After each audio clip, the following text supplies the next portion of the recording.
अकोलेत प्रवरा नदीत बुडून एसडीआरएफच्या 3 जवानांचा मृत्यू झालाय। अकोलेत प्रवरा नदीत बुडून एसडीआरएफच्या 3 जवानांचा मृत्यू झालाय। दुर्घटनास्थळी G24 तास पोहोचलेले थेट घटनास्थळावरून कुणाल जमदाडे यांनी आढावा घेतलेला आहे। प्रवरा नदीत 3 एसडीआरएफच्या जवानांचा बुडून मृत्यू झालाय।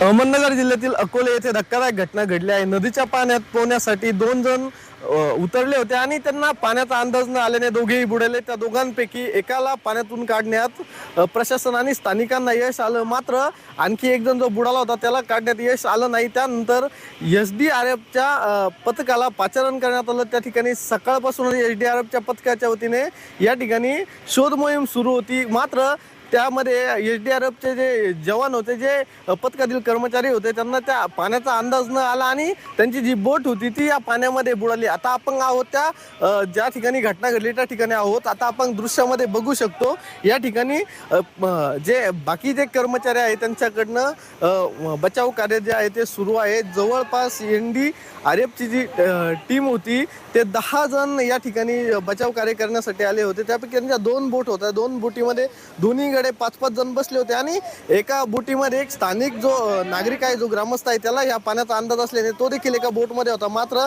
काय पाण्याचा अंदाज लक्षात आला नाही किंवा काही ते कारणास्तव ती बोट पलटी झाली आणि त्या बोट पलटी झाल्याने जे जवान होते, जे कर्मचारी होते, ते या पाण्यामध्ये बुडाले। मात्र त्या 5 जवानांपैकी 3 जवानांचा जो आहे तो या पाण्यामध्ये मृत्यू झाला आहे आणि दोघांवर अकोलेतील जे रुग्णालय आहे त्या ठिकाणी उपचार सुरू आहे। मात्र काल जो बुडालेला व्यक्ती होता या पोहण्यासाठी गेलेला आणि आज ग्रामस्थ या ज्या कर्मचाऱ्यांबरोबर या ठिकाणी शोध मोहीम करण्यासाठी गेले, ते मात्र अजून सापडलेले नाही। त्यांना शोधण्याचं सकाळपासूनच जे आहे ते बचाव कार्य सुरू आहे। आपण आता दृश्यामध्ये बघू शकतो, आपण त्या नदीच्या किनाऱ्यावर आहोत, त्या ठिकाणी आपण उभे आहोत। या ठिकाणी नागरिक असेल, पोलीस प्रशासन असेल आणि काही जवान असतील, काही पथकातील कर्मचारी असतील, ते देखील या ठिकाणी बचाव कार्य करताय। ही घटना एकंदरीतच एकदम धक्कादायक घटना म्हणावी लागेल। नेमकं या घटनेचं कशामुळे ही बोट